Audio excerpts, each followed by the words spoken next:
আমি শপথ করিতেছি যে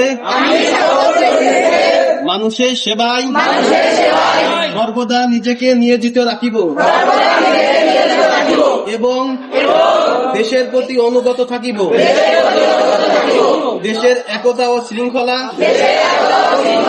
বজায় রাখিবার জন্য সর্বদা সচেষ্ট থাকিব। পরিচ্ছন্ন বাংলাদেশ গড়িয়া তুলিতে নিজেকে সবসময় নিয়োজিত রাখিব।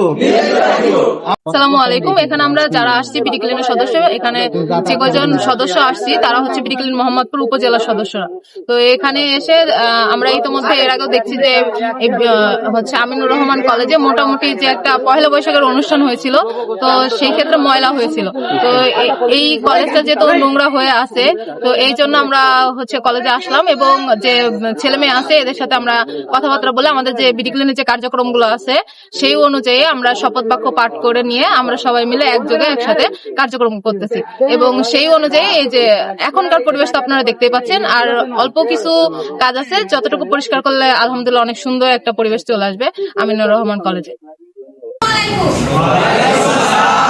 আপনারা সবাই ভালো আছেন? 3 জুন থেকে কার্যক্রম আমাদের শুরু হয়েছে। সেই প্রেক্ষাপটে হচ্ছে পুরো আছে এবং মাগুরাতেও আছে।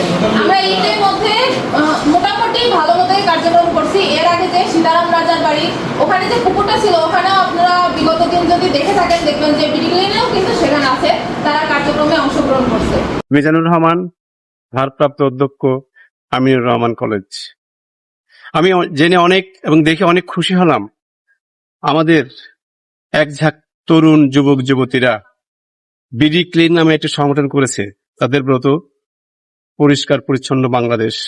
তারা বিভিন্ন প্রতিষ্ঠান, বিভিন্ন স্থাপনা যে তাদের যে নিজেদের উদ্যোগে সবার সহযোগিতা নিয়ে বাংলাদেশের পরিচ্ছন্নতা পরিষ্কার করছে। এজন্য আমি আমার পক্ষ থেকে, দেশের পক্ষ থেকে, আমার প্রতিষ্ঠানের পক্ষ থেকে তাদেরকে আন্তরিক ধন্যবাদ ও অভিনন্দন জানাচ্ছি। আমার প্রতিষ্ঠানে এসে তারা নিজেদের উদ্যোগে আমাদের ছেলে মেয়েদের সহযোগিতা নিয়ে আমাদের প্রতিষ্ঠান থেকে সুন্দরভাবে পরিষ্কার করে দিয়ে গেছে, যা অন্তত কমপক্ষে 10টা শ্রমিক দিয়েও সম্ভব হতো না। 10 মিনিটের মধ্যে তারা আমাদের প্রতিষ্ঠানটিকে পয়লা বৈশাখের আবর্জনা পরিষ্কার করে দিয়ে গেছে। এই জন্য আমাদের কলেজের পক্ষ থেকে তাদেরকে আন্তরিক ধন্যবাদ।